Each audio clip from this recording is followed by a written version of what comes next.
Hi friends, Karthik Deepa சீரியலில் இன்றைக்கி ஒரு செம இன்ட்ரெஸ்டிங்கான ப்ரோமோ தாங்க பார்க்க போகிறோம். அதுக்கு முன்னாடி வீடியோ ஸ்கிப் பண்ணாமல் கேளுங்க. வீடியோ பிடிச்சிருந்தா லைக் பண்ணுங்கள், ரொம்ப பிடிச்சிருந்தா ஃபாலோ பண்ணுங்கள். வாங்க ஃப்ரெண்ட்ஸ், வீடியோவில் என்ன நடக்குதுன்னு பார்க்கலாம். ரம்யா பார்த்தீங்கன்னா அடியாளுக்களை வச்சு தீபா வந்து காரை வச்சு ஆக்சிடென்ட் பண்ணிடுறாங்க.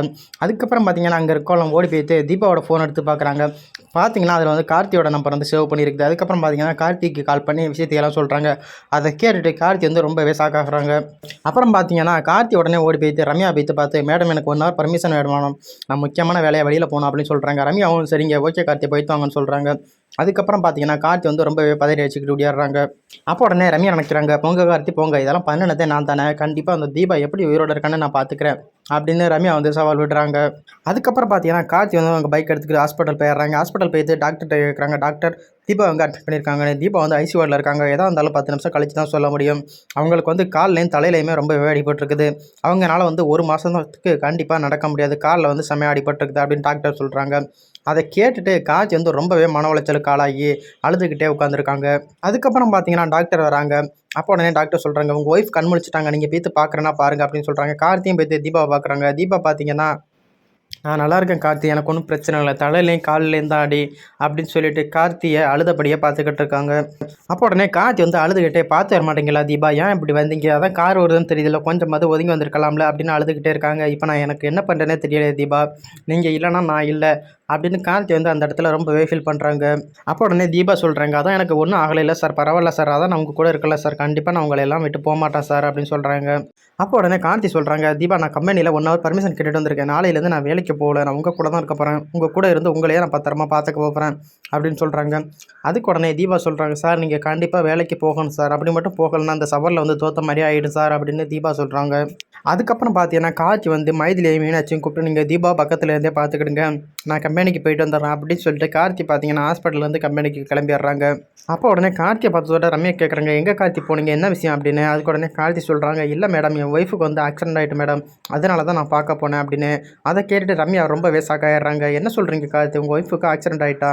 ஆமாம் மேடம், இப்போ பரவாயில்ல மேடம், நல்லா இருக்கா அப்படின்னு சொல்கிறாங்க. அதுக்கப்புறம் பார்த்தீங்கன்னா ரம்யா வந்து, நான் வேணா உங்களுக்கு 1 month லீவு தரட்டா கார்த்தி, நீங்கள் வேணா உங்கள் ஒய்ஃபை கூட இருந்தே பார்த்துக்கிறீங்களா அப்படின்னு ரம்யா கேட்குறாங்க. அதுக்கு உடனே கார்த்தி சொல்கிறாங்க, எங்கள் வீட்டிலலாம் தீபாவை பார்த்துக்கிறதுக்கு நிறைய பேர் இருக்காங்க மேடம், அதனால என்னோட வேலையை வந்து நான் எப்பொழுதும் போல கண்டினியூ பண்ணுறேன் மேடம், நான் போய்த்து வேலை பார்க்குறேன் மேடம் அப்படின்னு சொல்லிட்டு கார்த்தி கிளம்பிடுறாங்க.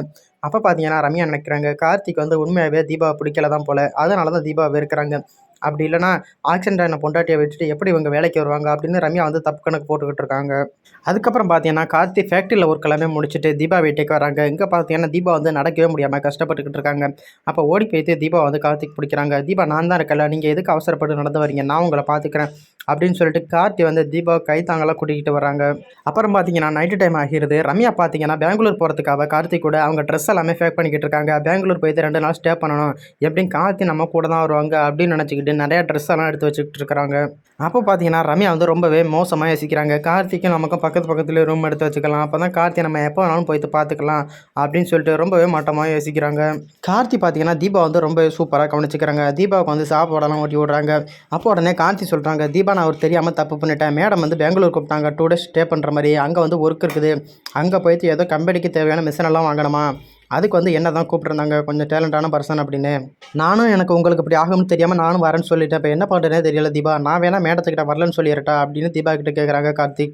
அப்போ உடனே தீபா சொல்கிறாங்க, என்னங்க சொல்கிறீங்க கார்த்திக், அதெல்லாம் வேண்டாம், இங்கே இதை வச்சு உங்கள் அண்ணன் வந்து சவாலில் தோத்துட்டேன்னு முடிவு பண்ணிடுவாங்க, நீங்கள் வந்து மேடம் கூட்ட மாதிரியா நீங்கள் பெங்களூர் போய்த்து வாங்க, அதான் என்னை பார்த்துக்கிறதுக்கு மைதிலி மீனாட்சி எல்லாம் இருக்காங்கல்ல, அவங்க என்னை நல்லாவே பார்த்துக்கிடுவாங்க, நீங்கள் என்னை பற்றி கவலைப்படாதீங்க, நீங்கள் பயப்படாமல் பெங்களூர் போய்த்து வாங்க, நான் பத்திரமாங்க இருப்பேன், அப்படி ஏதாச்சும் ஒன்றுனா உங்களுக்கு நான் டைமுக்கு டைம் கால் பண்ணுறேன் அப்படின்னு நீங்கள் மட்டும் இங்கேயே இருந்துட்டீங்கன்னா சவாலில் தோற்றதை நினச்சி ஆனந்து நினச்சிக்கிடுவாங்க, அதெல்லாம் வேண்டாம், நீங்கள் வழக்கம் போல் உங்கள் ஒர்க்கே பாருங்கள் அப்படின்னு தீபா சொல்லுவாங்க. அதை கேட்டுட்டு கார்த்தியும், சரி தீபா உங்களுக்காக வேணா ஒத்துக்கிறேன், நான் கண்டிப்பாக உங்களுக்காக நான் பெங்களூர் போய்த்து வந்துடுறேன், அது வரைக்கும் நீங்கள் பத்திரமா இருங்க மீனாட்சி கூடயும் மைதிலி கூடயும் அப்படின்னு கார்த்தி சொல்லுவாங்க. அதுக்கப்புறம் பார்த்தீங்கன்னா கார்த்திகிட்ட வந்து மீனாட்சி மைதிலியை நீங்கள் போங்க, நான் கூட இருந்து ஹாஸ்பிட்டலில் தீபாவை நல்லபடியாக பார்த்துக்கிறேன் அப்படின்னு மைதிலி மீனாட்சியும் சொல்லுவாங்க. அப்போ உடனே கார்த்தி சொல்லுவாங்க, உங்களை நம்பி தான் ஹாஸ்பிட்டல் வந்து நான் தீபாவை விட்டுட்டு போகிறேன், நீங்கள் தான் தீபா வந்து நல்லபடியாக பார்த்துக்கணும் அப்படின்னு கார்த்தி சொல்லுவாங்க. அதுக்கப்புறம் பார்த்தீங்கன்னா ரியாவுக்கு வந்து ஐஸ்வர்யா கால் பண்ணுவாங்க. ஐஸ்வர்யா கால் பண்ணி அங்கே என்ன நடந்துக்கிட்டு இருக்குது அப்படின்னு கேட்பாங்க. அப்போ உடனே ரியா சொல்லுவாங்க, அந்த தீபா இன்னும் ஹாஸ்பிட்டலில் தான் இருக்கா, அவளுக்கு வந்து காலிலையும் தலையிலையும் நல்லாவே அடிபட்டிருக்குது. நான் கூட நினச்சேன் தீபா வந்து பொழைக்க மாட்டான். ஆனால் தீபா வந்து எப்படியோ பொழைச்சிட்டா. அவளை எப்படியாவது ஹாஸ்பிட்டல்லையாச்சும் தீபாவோட கதையை முடிக்கணும். அது நீ நினச்சா தான் முடியும் அப்படின்னு ரியா வந்து ஐஸ்வர்யா கிட்ட சொல்லுவாங்க. அப்போ உடனே ஐஸ்வர்யா சொல்லுவாங்க, அதுக்கு தேவையான ஏற்பாடெல்லாம் நான் பண்ணிடுறேன். கண்டிப்பாக நீ ஹாஸ்பிட்டலில் என்ன நடக்குதுன்னு மட்டும் எனக்கு அடிக்கடி அப்டேட் கொடுத்துக்கிட்டே தீபாவோட கதையை வச்சு நான் ஹாஸ்பிட்டல்லே முடிச்சிடுறேன் அப்படின்னு ஐஸ்வர்யா பார்த்தீங்கன்னா பிளான் போட்டுக்கிட்டு இருப்பாங்க. இப்போ பார்த்தீங்கன்னா கார்த்தி உடனே சொல்லுவாங்க, எனக்கு என்னமோ தீபா உன்னை விட்டு போகிறது என்னமோ எனக்கு ஒரு மாதிரியாகவே இருக்குது. அது என்னன்னு தெரியல, எனக்கு என்னமோ உறுத்திக்கிட்டே இருக்குது. நான் வந்து போகல, நான் மேடத்துக்கிட்ட வந்து லீவ் சொல்லிடுறேன். நான் உங்கள் கூடவே ஸ்டே பண்ணி ஹாஸ்பிட்டலில் நான் உங்களை பத்திரமா இங்கேயே பார்த்துக்கிறேன் அப்படின்னு சொல்லிட்டு கார்த்தி பார்த்தீங்கன்னா ரம்யாவுக்கு கால் பண்ணுவாங்க. ரம்யா பார்த்தீங்கன்னா நம்ம எப்படியும் கார்த்தி கூட பெங்களூர் போகிறோம். பெங்களூர் போயிட்டு எப்படியும் 2 நாள் அங்கே தான் தங்க போகிறோம். கண்டிப்பாக கார்த்தி கூட நம்ம ரொம்பவே ஜாலியாக இருக்கலாம். அங்கே போயிட்டு கார்த்திக்கிட்ட எல்லா விஷயத்தையுமே நம்ம சொல்லிடலாம் அப்படின்னு ரம்யா வந்து ரொம்பவே கனவு கண்டுக்கிட்டு இருக்காங்க. அப்போ கார்த்திக்கோட சட்டையெல்லாம் எடுத்து வச்சு ரொம்பவே கனவு கண்டுக்கிட்டு இருக்காங்க. அந்த நேரம் பார்த்து கரெக்டாக ரம்யாவுக்கு வந்து கார்த்தி கால் பண்ணுறாங்க. அப்போ உடனே ரம்யா வந்து ஃபோன் எடுத்து, என்ன கார்த்தி கிளம்பிட்டீங்களா? நாளைக்கு காலையில் நம்ம பெங்களூர் போகிற மாதிரி இருக்கு. நான் ஃப்ளைட் டிக்கெட்லாம் புக் பண்ணிட்டேங்க, நீங்கள் எதுக்கும் ரெடியாக இருங்க அப்படின்னு சொல்கிறாங்க. அப்போ உடனே கார்த்தி சொல்கிறாங்க, மேடம் நான் பெங்களூர்லாம் வரதா இல்லை மேடம் அப்படின்னு. அதை கேட்டதோட ரம்யாவுக்கு வந்து செமையாக ஷாக்காயிடுறாங்க.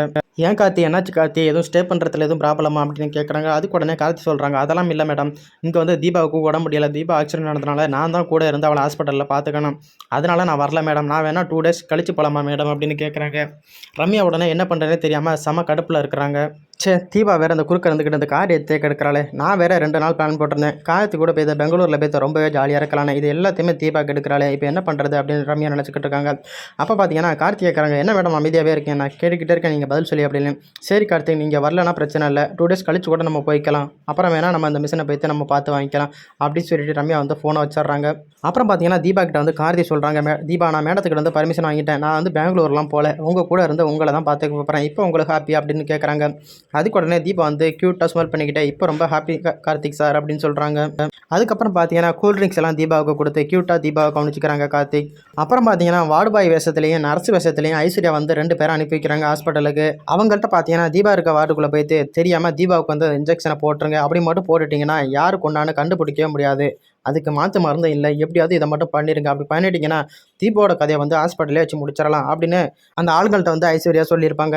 அதுக்கப்புறம் பார்த்தீங்கன்னா ரியாவுக்கு வந்து ஐஸ்வர்யா கால் பண்ணுவாங்க, இந்த மாதிரி நான் 2 பேரை அனுப்பியிருக்கிறேன், அவங்க தான் தீபாவை கொள்றதுக்காக வர ஆளுங்க, அவங்கள்ட்ட மட்டும் அந்த தீபா எங்கே இருக்கான்னு அந்த இடத்த மட்டும் காட்டி விட்டுரு, அதுக்கப்புறம் எல்லாத்தையுமே அவங்க 2 பேரும் பார்த்துக்கிடுவாங்க அப்படின்னு ஐஸ்வர்யா சொல்லுவாங்க. அப்புறம் பார்த்தீங்கன்னா வார்டுபாய் வேஷத்துலையும் நரசு வேஷத்துலையும் அந்த 2 பேரும் ஹாஸ்பிட்டலுக்குள்ளார வந்துடுவாங்க. அதுக்கப்புறம் பார்த்தீங்கன்னா ரம்யாவை காமிப்பாங்க. ரம்யா பார்த்தீங்கன்னா செம்ம டென்ஷனில் இருப்பாங்க கார்த்தி மேலே. கார்த்தி வந்து இப்படி சொல்லிட்டாங்களே, கடைசி நேரத்தில் காலை வாரிட்டாங்களே, நான் வந்து எவ்வளோ கனவு கண்டுக்கிட்டு இருந்தேன், கார்த்தி கூட போயிட்டு பெங்களூரில் ரொம்ப ஜாலியாக இருக்கலாம் அப்படின்னு. சரி 2 டேஸ் தானே இருக்குது, எப்படியாவது நம்ம வெயிட் பண்ணுவோம், அதுக்கப்புறம் பார்த்தீங்கன்னா நம்ம கார்த்தியை கண்டிப்பாக பெங்களூர் அழைச்சிட்டு போயிடலாம் அப்படின்னு ரொம்பவே கனவு கண்டுக்கிட்டு இருப்பாங்க ரம்யா. கார்த்தி பார்த்தீங்கன்னா தீபா கூடயே இருப்பாங்க. அப்போ பார்த்தீங்கன்னா கார்த்திக்கு வந்து ஒரு கால் வரும். அப்போ உடனே கார்த்தி சொல்லுவாங்க, தீபா நீங்கள் இங்கே ரெஸ்ட் எடுத்துக்கிட்டுங்க, எனக்கு ஒரு ஃபோன் வருது, முக்கியமான ஃபோன், நான் வெளியில் போய் பேசிட்டு வந்துடுறேன் அப்படின்னு சொல்லிட்டு கார்த்தி பார்த்தீங்கன்னா வெளியில் வந்துடுவாங்க.